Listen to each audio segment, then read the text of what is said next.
Hello, and welcome to the Articulate Coven. We are your hosts. I am Joel. I'm Ashley. And we are the Articulate Coven. We do a little podcast about the Immortal universe of Anne Rice. We talk about her books, especially The Lives of the Mayfair Witches and The Vampire Chronicles. And of course, we talk about the TV series from AMC and AMC Plus. And that's what we're here today to do. We've been doing coverage and reaction videos to the SDCC2025 interviews with the cast and crew. Ashley and I were just talking about it pre-recording. We've got a lot still to get to, especially with the Talamasca cast. I'm denying myself watching these until we have a chance to do these videos too. So there's still so much I haven't seen yet. Somebody, even in our last episode of the podcast, Ashley, I got corrected on something we had said because they were like, no, at ATX, Rollins said XYZ. And I was like, oh, I haven't seen the ATX interview yet. I wonder when that'll be online. Okay. So yes, we do try to save these things and react to them for you if we can. In real time. First, yeah, exactly. Right. First of all, I want to share my screen here and show you this comment because I thought it was a good one. First of all, this was on our video reacting to the name of the video is Sounds Like a Bathtub Scene. This is the Rotten Tomatoes interview, and Noah Thinks commented and said, I love this interview. It was a great tease as to what to expect from season 3, as it is such a tonal shift from season 1 and 2. I'm currently rewatching the show and am now realizing we never found out about the whole Armand as Rashid situation. Maybe I'm just greedy and want all the backstory and information, but I wonder if Louis and Armand came up with the bit after they realized that Daniel really didn't remember Armand, or if Louis and Armand came up with the story beforehand. Anyway, I'm curious as to your opinions on that if you have time to reply. What are your thoughts on that, Ashley? Did they know? I think that they had a pretty good idea that they had worked enough good magic on him that he wasn't going to remember Armand. So I feel like that was definitely planned out in advance. I mean, everything was just so strategic and orchestrated. There's no way that wasn't planned in advance. That's what I think. Yeah, I tend to agree with you. I think that's exactly right. The interesting question to me is, how was the Talamasca, spoiler, how was the Talamasca able to get Rashid into Armand's employ without him suspecting something? The second layering of Rashid being a character who's going to matter going forward in the series is what's most intriguing about that whole situation to me, less so that Armand portrayed himself as Rashid during. I do wonder, where was Rashid hiding all during season 1? Real Rashid? We've got questions we need answers to. Where did you go? All right, let's get back here, and we're going to watch now for your viewing pleasure. We're gonna start with the Den of Geek interview from San Diego Comic-Con 2025. This one got requested. Again, we've seen this jacket already, but it's very Lestat, I should say. Lovely. Look at his hair. Yeah, man. My son has this long flowing mane and he is dark-headed like I am, but I do envy him the long locks. I'm growing mine out. I don't know how long my wife's going to let me get it, but longer than this. Come on, Kelly. All right, let's see what Sam has to say here. So sometimes I just basically close my eyes and hope for the best and just wing it. feel to see how we get it. I think if you can't rehearse it too much or or choreograph it too much because it feels unnatural. You just kind of gotta just let it all hang out. That's a quote. Sam, in an interview with the Vampire season 3, doing this. I let it all hang out. Based on some of the speculation in the other interviews we've seen, maybe he lets it all hang out in episode 1. Yeah, it seems like that might happen pretty quickly for all of us fans that are waiting impatiently. Hello, everybody. Welcome to Den of Geek Studio at San Diego Comic-Con. I'm Alec Bojalad, and I am here with the handsome and resplendent folks behind Interview with the Vampire season 3. Resplendent. I think Roland is now choking for some reason. It's too handsome. The show's too handsome. It is too handsome. It is too handsome. Put that What? on the poster. Yeah, what a curse. An embarrassment of riches. It's pretty beautiful as well. I'll just say our lovely Madeline and Claudia last season, especially this coming season, 100%. Gabrielle, Very- Akasha probably going to get a glimpse of eventually. I'm always saying that every time I'm watching. Roland, you were kind enough to stop by last year, San Diego Comic-Con, at what felt like 20 minutes after season 2 had ended and like 100 years before season 3 would come out. Now that we're getting closer to that date, I was wondering if you could tell me, like, what have you learned about this season in the year since we last saw you? What has changed? What was a delightful surprise? Oh yeah, I was cocky and confident that we were going to that this was going to be easy and awesome, and it's been it's been the hardest season of TV I have ever written. Without a doubt. Wow. There's a lot of personal writing that's beginning to like dump into the show. There's a lot of people that are on this very risky, weird little journey with me that are they're entering with a lot of confidence and a lot of enthusiasm. We're doing something kind of wild, and there's just a nice little army backing us up in the writers' room with it. There was an edit there. Did he say something that he wasn't supposed to, I wonder, or was it just I a missed little that. dead space that they clipped him in the middle of a phrase, and I don't know, it felt like it could have been just he took a long pause and they were trying to tighten it up. Yeah.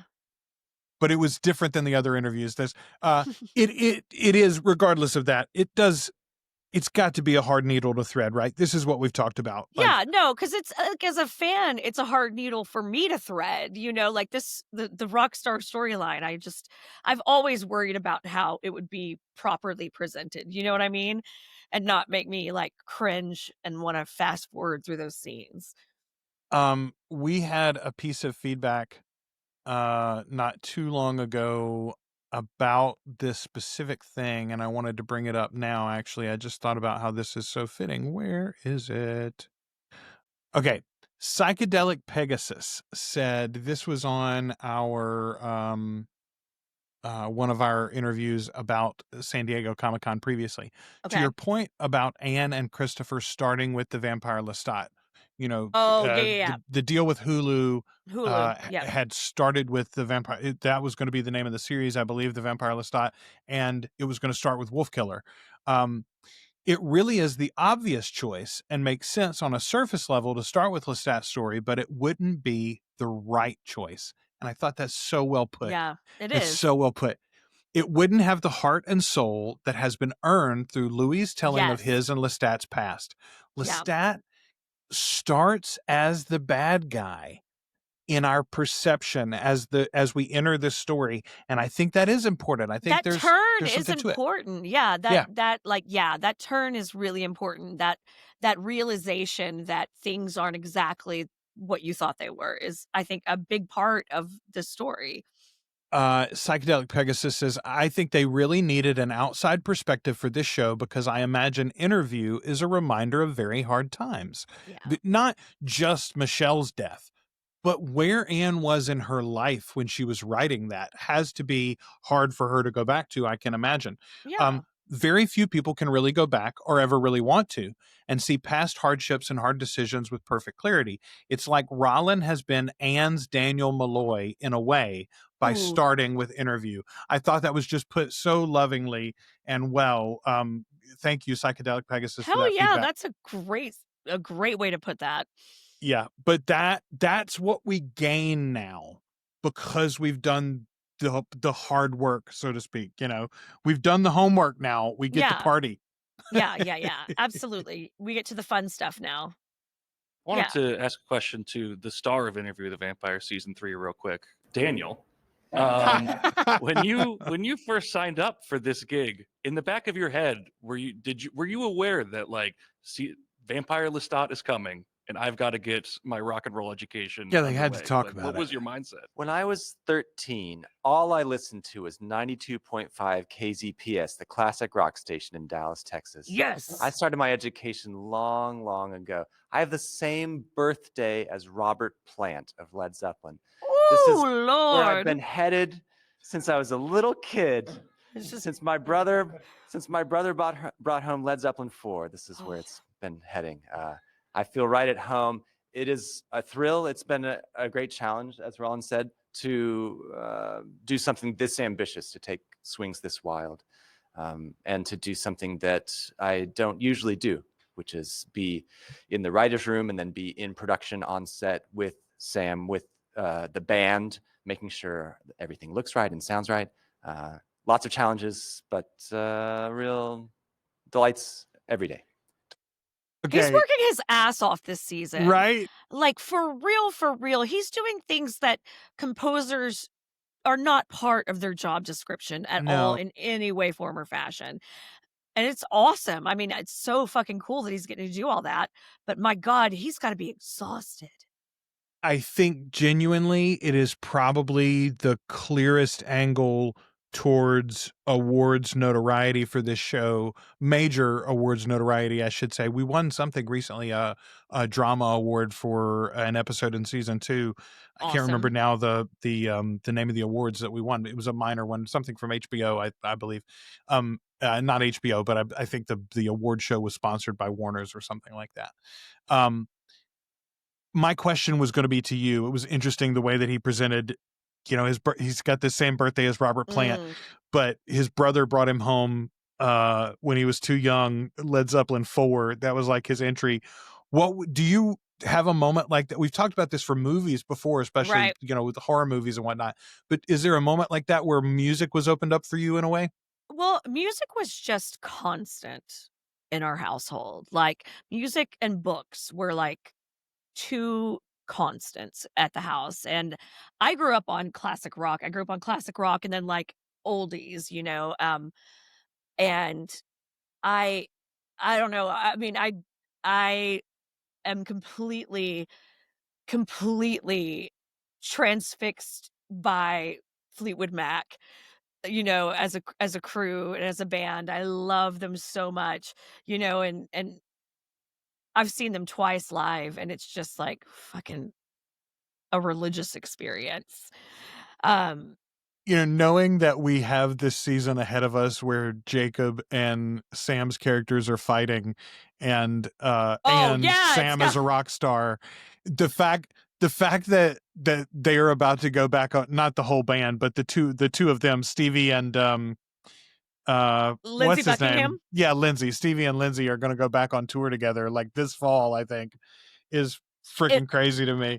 She sings at him on stage. It is I can't imagine standing there and getting sang at by my ex on a nightly basis, like here's all the meanest shit I could think about you. I'm singing it right at you.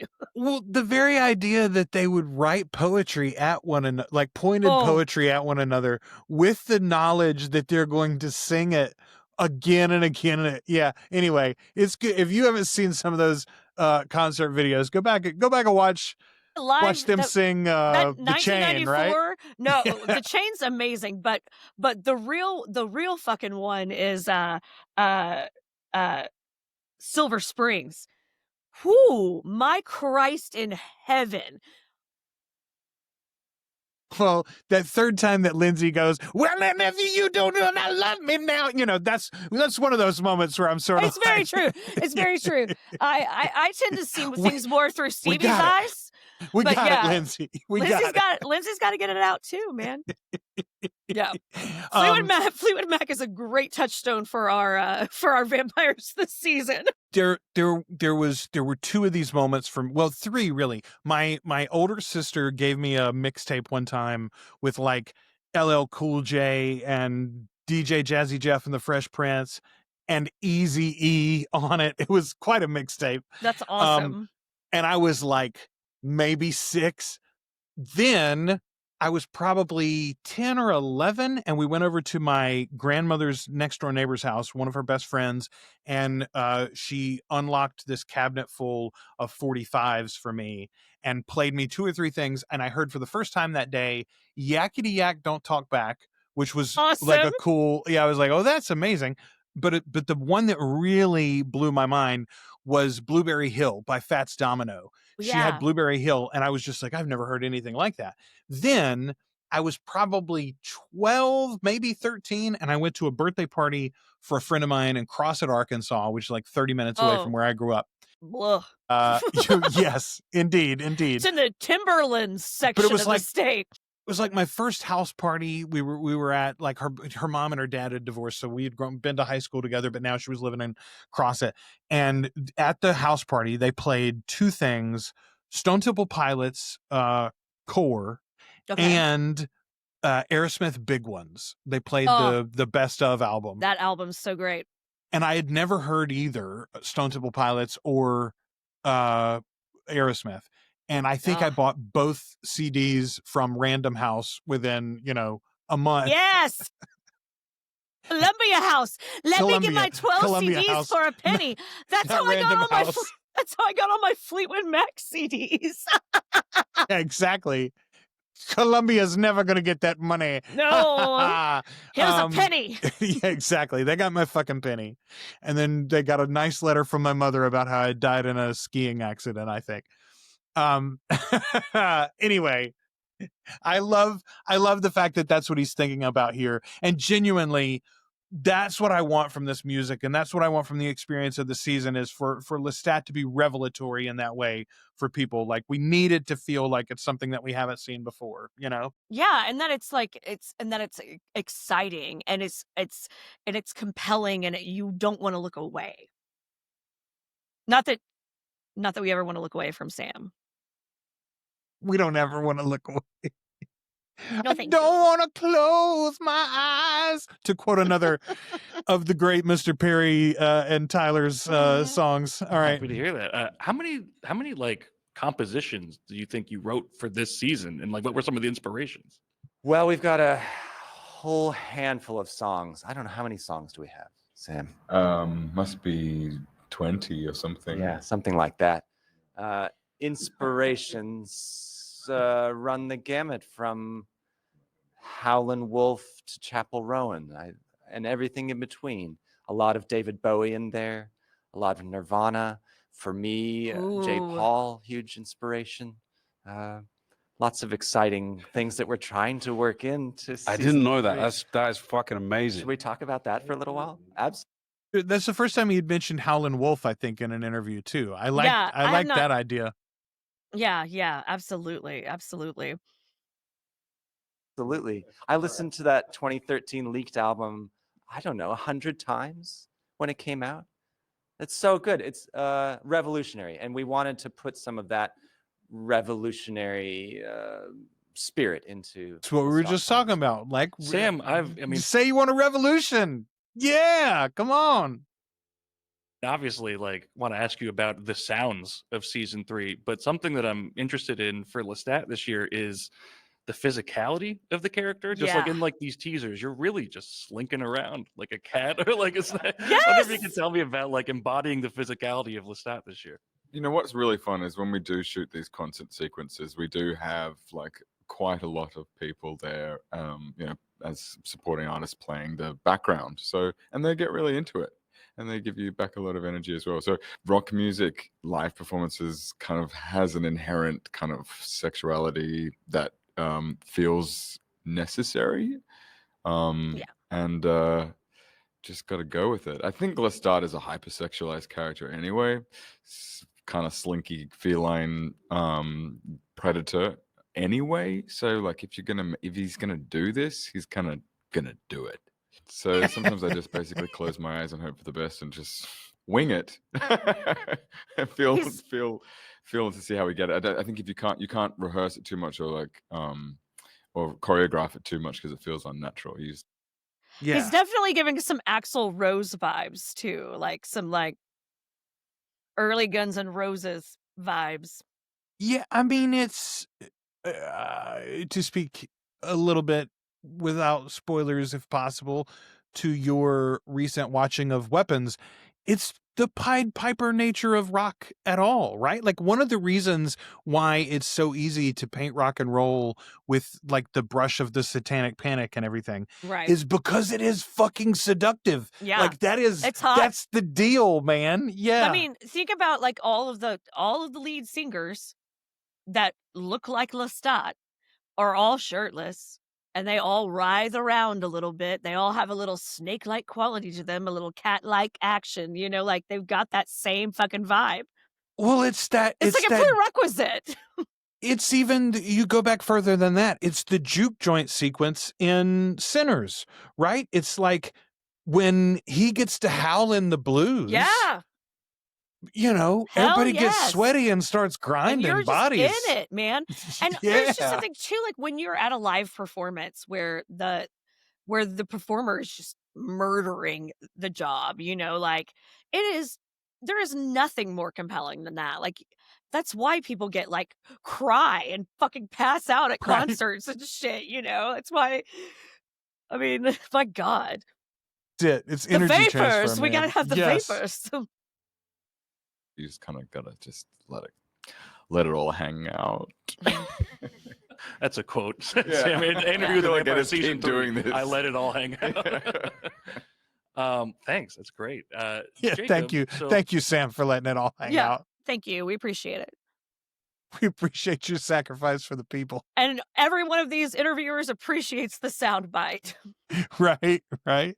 Well, you know, last I checked, the name of this program is Interview with the Vampire. You're the vampire. You might want to check again tonight.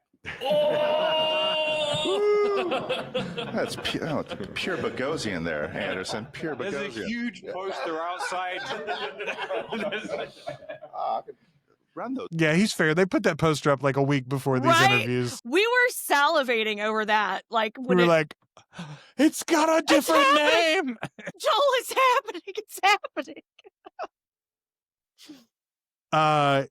Yeah, we talked about this before. It doesn't mean that Jacob's gone. It doesn't mean that Louis is going to be on the back burner.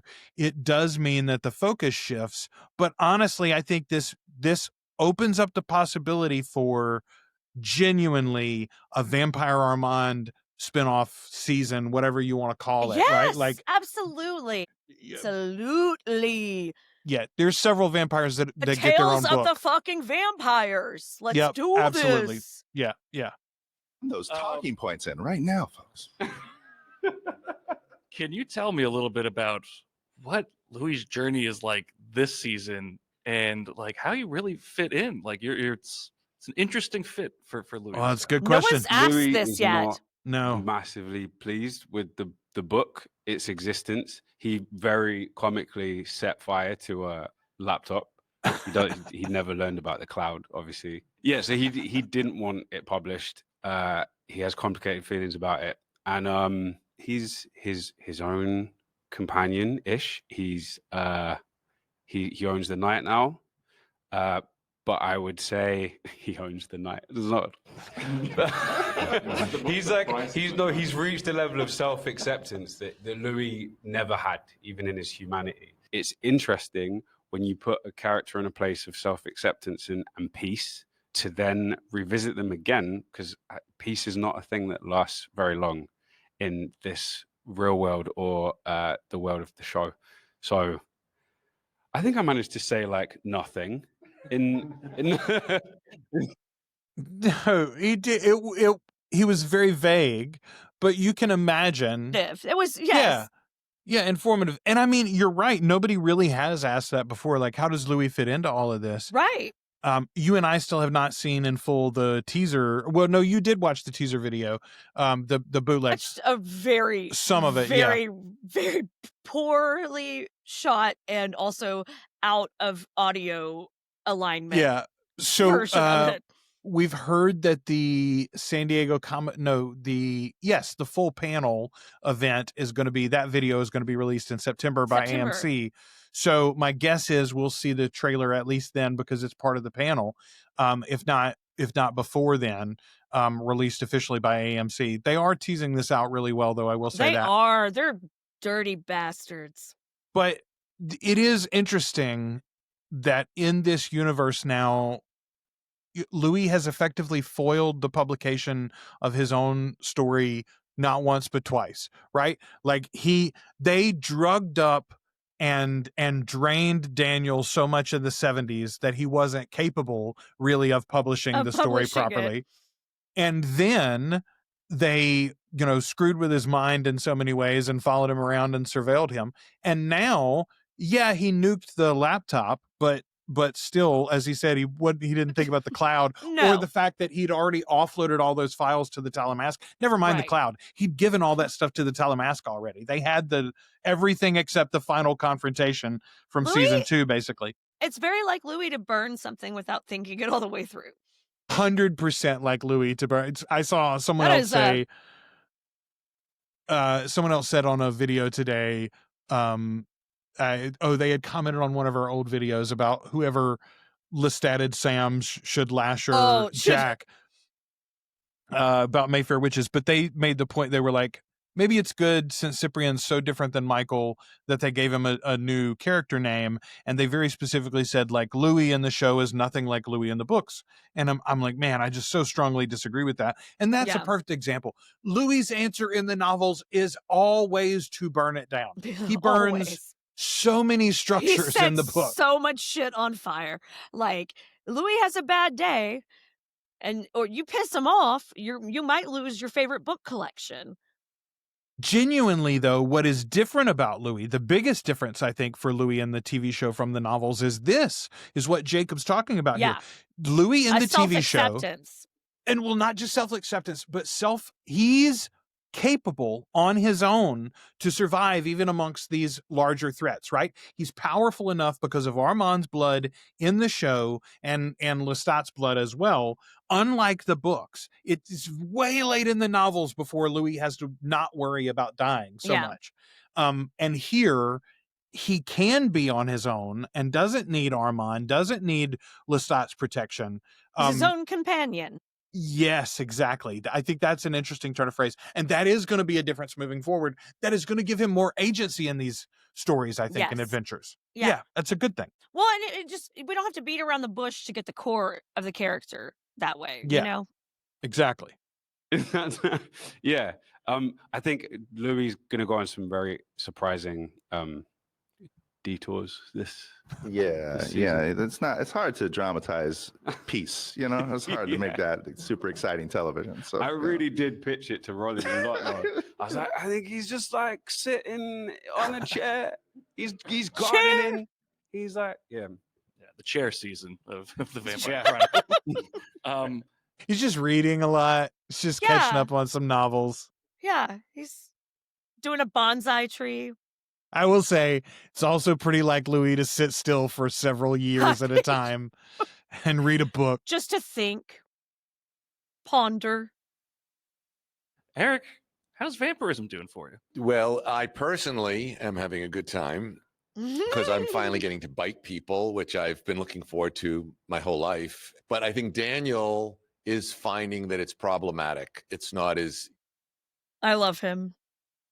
Twice today, Ashley, I made my little Amazon speaker box play me Red Wine Supernova by Chapel Roan, which I've mentioned before, but the primary reason is because of the line, she put her canine teeth in the side of my neck. And friend, Eric's into it too. Eric, you don't have to wait, baby. You can do a little nibbling, even non-vampirically, is all I'm saying. You don't have to break the skin and stuff. You could be good.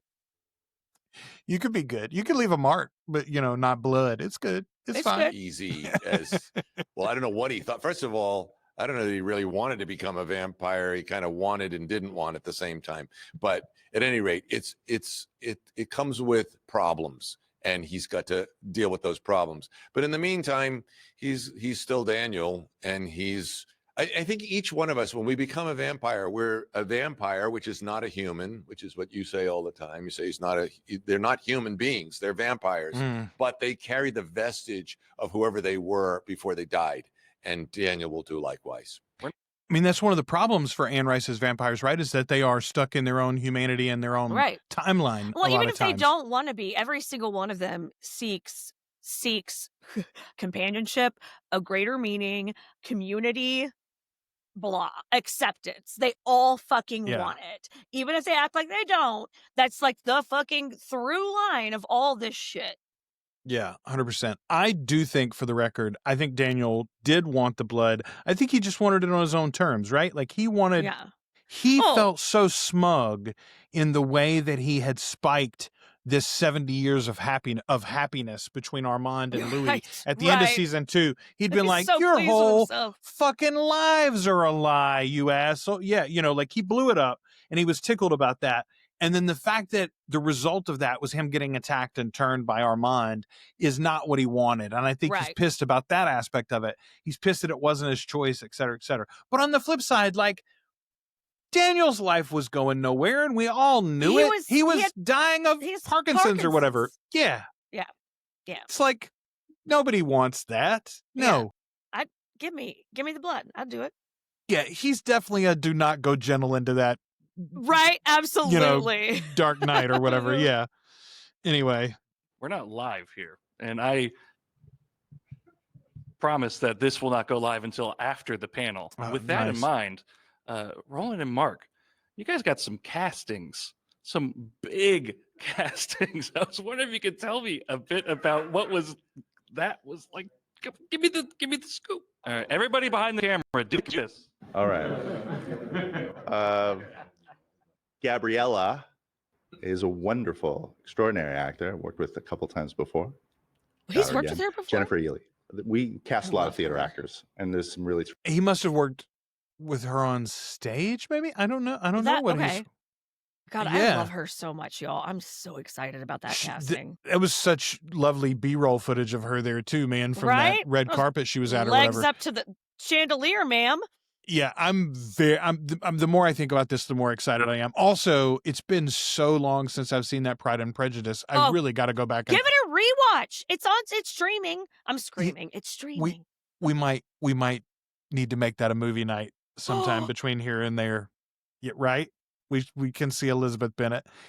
The way she tells Darcy off is going to be very similar to the way she tells Lestat off, I imagine. She's so fantastic. Oh my God. Really terrific theater actors in Canada. So there's some major roles that are being like we do in our show. We go to the theater a lot. So that's I'll give you that one, and then the rest of them everybody's going to hit their theater links immediately and see what we're bringing. But we have. It's again. There's a cut again nod there. to our casting directors. We mentioned that maybe Marius. Maybe they mentioned the Marius casting and then decided they weren't going to give it in that one. I don't know. It's exquisitely cast again. The comment section on this YouTube video is just going to be clowning me. It's like I gave him Jennifer. Wouldn't do anything else. I know. I'm a loser. Sorry. Mark, I guess maybe Roland again. Like, you guys have got yourselves an Anne Rice universe here, and we have the Talamasca folks walking around outside right now. What's it like producing those simultaneously, and can we expect any crossovers? Or let's see, we have 3 shows right now, from Mayfair Witches to Talamasca, and of course an interview right here. So yes, we do have crossovers. Some are very obvious. Some will you won't be surprised, and then there's some great ones we've snuck in. You'll be surprised to see. And I think tonight, when people look at, or this afternoon, when people look at some of our clips and teasers, they're going to be surprised to see a couple of faces in each show. Interview the Vampire and just Anne Rice. So we know from the Talamasca trailer that we watched previously and reacted to that we get Raglan James, Justin Kirk's Raglan James, and we get Eric Bogosian as Daniel. Yes, we do. In Talamasca. I wonder who from Talamasca is going to show up in season 3. My guess is we'll see someone that originated on the Talamasca show will show up in season 3 of Interview. I would imagine that's how they approach it. I do not think that we're going to get someone from Mayfair in the Vampire Lestat season. I don't believe. I don't think that makes sense, since they're going to be in Salem. Oh, Nope, you just going up there where the witches are. That's fine. Maybe that's why. Maybe they were told by AMC they had to get the fuck out of New Orleans. Oh my God. They're like, what about San Francisco? Nope, San Francisco's out too. Salem, Massachusetts. Lestat hates it there. You're welcome. Go ahead. Go on with yourself. It's a tourist trap. Go on, get. Go on, get. And Rice fandom in general is some of my favorite, most wholesome fans experience, at least from my end of things. Well, there are lots of adjectives I'd use to describe us. I don't know if wholesome's among them. I do think that we're gentle nerds, as my friend Michael likes to say. We're very accepting, I would Yes. say, as a largely. Now, it turns out there are sections of the fan base that are all spiky edges, but most of us are in that sweet spot. We've got put in our lockers one too many times as children, Ashley. Yeah. Gentle, horny nerds. We don't exactly. Yes, we just want to read our books and fuck, y'all. Let me read my book in peace. I don't have friends. I have Lestat. What's it been like being on the ground at Comic-Con, getting to meet some folks, kiss babies, that sort of thing? I kissed a baby yesterday. Is that what you guys? That did happen, I think. It's lovely. It's really lovely to meet people who watch the show and kind of like on a consistent basis, which we get to do around Comic-Con specifically. We make the show for them. We're in the middle of shooting right now, so we get to go. It's a great reminder why we're making it and who we're making it for. So we get to go back to work, with all their faces like seared on the inside of our eyelids, and it's lovely. Yeah, it's a great responsibility, and not just to make a good show and to please people, but it affects so many people I've run into here, especially, and I'm reminded every time I come here, sort of the constitutional value that the show has for a number of people, and none of us takes it lightly. Well, Boy, that's exactly what you want your executive producer to sound like, right? I know we make fun of Mark Johnson sometimes because he doesn't always come off great on camera. No, but this has been the best interview I've seen him do. Like, he's used more words. He's been passionate. He's been engaged. He's not been on his phone once. Well, but genuinely, the idea, and he didn't call her out specifically, but we care a great deal for the works of Anne Rice, and we are not alone. There is a tremendous group of people. That's the reason they spent so much money to buy these works in the first place, is because we like them and we like her. It's a good investment. Yes, it was an investment with value, and I appreciate that he is treating it as such. Yeah. Thanks so much for stopping by. The handsome, and I can't remember the other adjective for the resplendent. Yeah, handsome and resplendent. Pretty princesses. The pretty princesses behind Enter the Vampire Season 3. Thanks so much, everybody. Thank you. Okay. I think that was an outstanding interview there. Yeah, that was great. Excellent recommendation, by the way. Every time that I get a comment where somebody calls out an interview specifically as something that we need to, it's been a good one. Yeah, there weren't any hottie moments. Ashley and I didn't pass out or go into any diabetically horny induced comas. Make it. But that was a good one. I seem to remember his interview with them last year was pretty good too. Yeah. So excited that the drumbeat of fandom continues for this franchise right now. It's exciting to ride the wave. Yeah, it's a good time to be a nerd. I love it. Stick around. We've got more of these reaction videos coming up on our channel here. So hit the bell and subscribe. Get notifications if you're not already doing so. If you're in a position to do so, support the channel by going to articulatecoven.com/join. $2 or more a month gets you access to everything we do early and ad-free. Ashley will be back soon with more reactions. Until then, we have been the Articulate Coven. I'm Joel. I'm Ashley. And we are the Articulate Coven.